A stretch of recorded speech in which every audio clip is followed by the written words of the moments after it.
கதை கேட்க தயாராயிட்டீங்களா? இன்றைக்கான வேத வசனத்தையும் கதையும் பார்ப்போமா? பொய் சொல்றது பொய் சொல்றது அப்படின்றது நம்மள நாமே காப்பாத்திக்கிறதுக்கு ஒரு கேடயமா நம்ம சில நேரம் பயன்படுத்திக்கிறோம். ஆனா எந்த பிரச்சனையானாலும் நம்ம பொய் சொல்லக்கூடாது. நம்ம தவறு செய்தாலும் தப்பு செஞ்சிட்டேன் அப்படின்னு மன்னிப்பு கேட்கலாம். ஆனா செய்யலைன்னு நம்ம பொய் சொல்லக்கூடாது. வேதம் என்ன சொல்லுகிறது என்று பார்க்கலாம். நீதிமொழிகள் 12:22. பொய் உதடுகள் கர்த்தருக்கு அருவருப்பானவைகள், உண்மையாய் நடக்கிறவர்களோ அவருக்கு பிரியம். பாத்தீங்களா வேதம் என்ன சொல்லுதுன்னு? பொய் சொல்றவங்கள கடவுளுக்கு பிடிக்காதாம். உண்மை சொல்றவங்கள அவர் ரொம்ப நேசிப்பாராம். ஒரு பெண்மணி ஒரு தோட்டத்தை வச்சாங்க. அதுல என்ன செடி வளர்க்கலான்னு அவங்க யோசிச்சுட்டு இருந்தாங்க. அன்னைக்கு அவங்க யார்கிட்டயோ ஒரு பொய்ய சொன்னாங்க. அன்னைக்கு இரவு அவங்க தோட்டத்துல வித்தியாசமான அழகான ஒரு பூச்செடி முளைச்சுது. அதுக்கப்புறம் அவங்க ஒரு காரியத்தை கவனிச்சாங்க.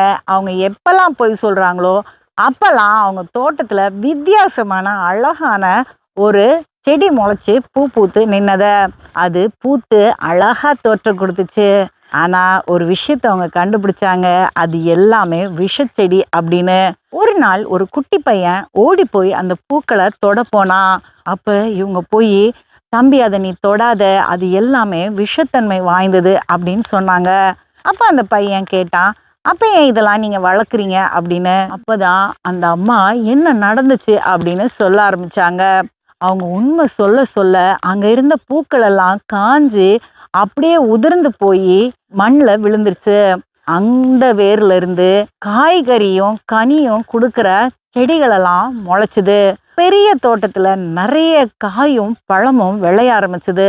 அந்த கிராமமே அந்த தோட்டத்தால பயன்பட்டுது. அப்பதான் இந்த அம்மா புரிஞ்சுக்கிட்டாங்க, உண்மைய சொல்றதுனால நமக்கு பயன், பொய் சொன்னா அது விஷம் அப்படின்னு. ஒருவேளை பொய் சொல்றதுனால அது ஒரு அழகான இந்த பூக்கள் மாதிரி ஒரு தோற்றத்தை கொடுக்கலாம். ஆனா அது விஷம் அப்படின்றத நம்ம புரிஞ்சுக்கணும். உண்மை எப்பயுமே சாதாரணமா தான் இருக்கும். ஆனா அது எல்லாமே சுவையா இருக்கும். அடுத்த கதையில் சந்திப்போம்.